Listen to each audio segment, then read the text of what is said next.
Assalamu alaikum students, welcome to the channel Online Learning. Today we learn about the biology for grade 10. आज का हमारा topic है reproduction in rabbit. आज हम देखेंगे कि रैबिट्स के अंदर रिप्रोडक्शन किस तरह से होती है। रैबिट स्मॉल मैमल्स हैं जो कि वर्ल्ड में डिफरेंट पार्ट्स में पाए जाते हैं और हम रैबिट्स को रिसर्च में एज आ एक्सपेरिमेंटल एनिमल्स भी यूज़ करते हैं। अगर हम बात करें रैबिट के रिप्रोडक्शन की, तो रैबिट के रिप्रोडक्शन को हम बेसिकली टू पार्ट्स के ज़रिए उसको डिस्क्राइब कर सकते हैं। Number 1 is male reproductive system and number 2 is female reproductive system. Male reproductive system of rabbit. Rabbit का जो मेल रिप्रोडक्टिव सिस्टम होता है वो टेस्टिस से मिलके बना होता है और टेस्टिस के अंदर स्पर्म्स की प्रोडक्शन होती है। इसके अलावा मेल रिप्रोडक्टिव सिस्टम में एसोसिएटेड डक्ट्स होती हैं। ये डक्ट्स क्या करती हैं, इन स्पर्म्स को ट्रांसफ़र करती हैं एक्सटर्नल जेनिटेलिया की तरफ। और मेल रिप्रोडक्टिव सिस्टम में कुछ ग्लैंड्स भी पाए जाते हैं और ये ग्लैंड्स क्या करते हैं, इन स्पर्म्स में अपनी सिक्रीशंस को ऐड करते हैं। अगर हम बात करें टेस्टिस की, तो टेस्टिस एक बैग में लोकेटेड होती हैं जिसको हम कहते हैं स्क्रोटम।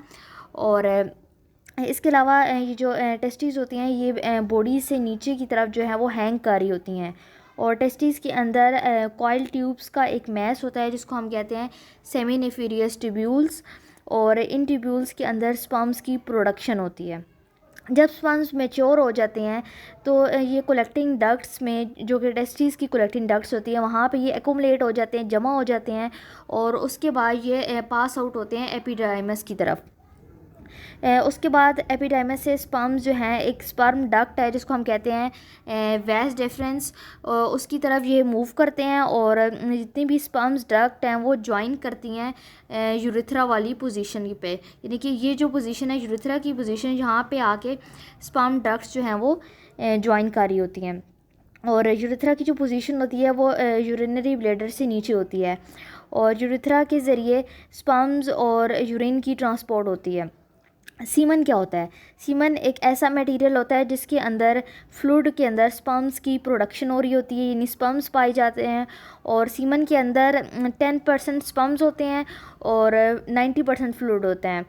और जब ये स्पर्म्स डक्ट से पास आउट करते हैं टेस्टिस से यूरिथ्रा की तरफ, तो कुछ ग्लैंड्स हैं वो अपनी सिक्रीशंस इसमें ऐड करते जाते हैं। फॉर एग्जांपल सबसे पहले बात करें सेमिनल वेसिकल्स की, तो सेमिनल वेसिकल्स ऐसी सिक्रीशंस ऐड करते हैं जिनके ज़रिए स्पर्म्स को न्यूट्रिशन मिल रही होती है, यानी कि उनको न्यूट्रिएंट्स मिल रहे होते हैं।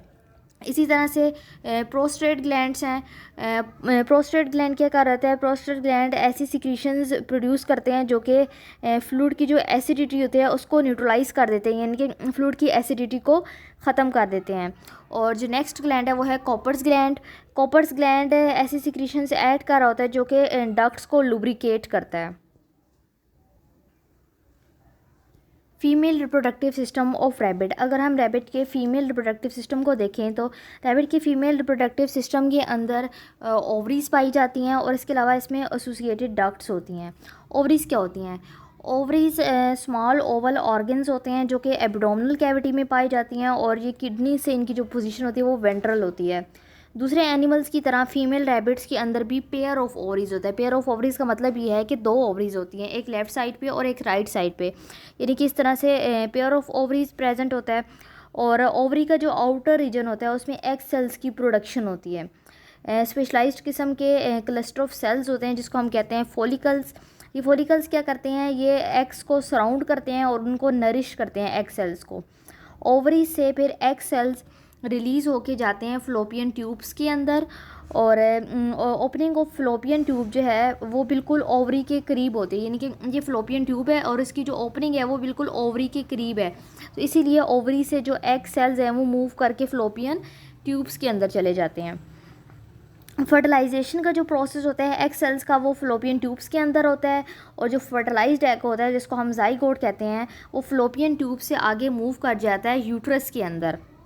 यूट्रस ऑफ रैबिट को हम 2 तरह के सेपरेट पार्ट्स में या फिर हॉर्न्स में डिवाइड कर सकते हैं। सबसे पहले हम बात करें यूट्रस हॉर्न की, तो यूट्रस हॉर्न ज्वाइन करता है और ओपन होता है विजाइना में, विजाइना जिसको हम बर्थ कैनाल भी कहते हैं। और दूसरा पोर्शन यूट्रस का है वो है सर्विक्स। सर्विक्स जो है वो बर्थ कैनाल से सेपरेट होता है और यहाँ पे जो मेल्स के जो स्पर्म्स होते हैं वो डिपॉजिट किए जाते हैं। Fertilization and development in rabbit. अगर हम रैबिट की फर्टिलाइजेशन और डेवलपमेंट के प्रोसेस को देखें तो रैबिट में जो ब्रीडिंग का जो प्रोसेस है वो थ्रू आउट ईयर होता रहता है, लेकिन कुछ मंथ्स ऐसे होते हैं जिन मंथ्स के अंदर, फॉर एग्जांपल समर मंथ्स यानी कि गर्मियों का जो सीज़न होता है उसमें जो मेल रैबिट्स होते हैं वो स्टीराइल हो जाते हैं, यानी कि उनमें रिप्रोडक्शन का प्रोसेस उन मंथ्स में नहीं हो सकता।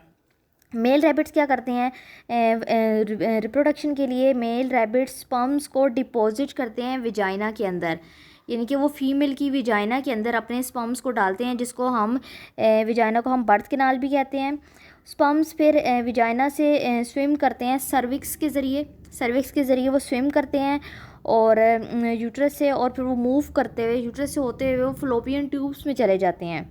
फ्लोपियन ट्यूब्स में क्योंकि पहले से वहाँ पे फ्लोपियन ट्यूब्स के अंदर एग सेल्स मौजूद होते हैं जो कि ओवरी से रिलीज़ हुए होते हैं, तो जैसे ही स्पर्म्स फ्लोपियन ट्यूब्स में पहुँचते हैं तो वहाँ पे एग सेल्स जो पहले से मौजूद होते हैं उनकी फर्टिलाइजेशन हो जाती है।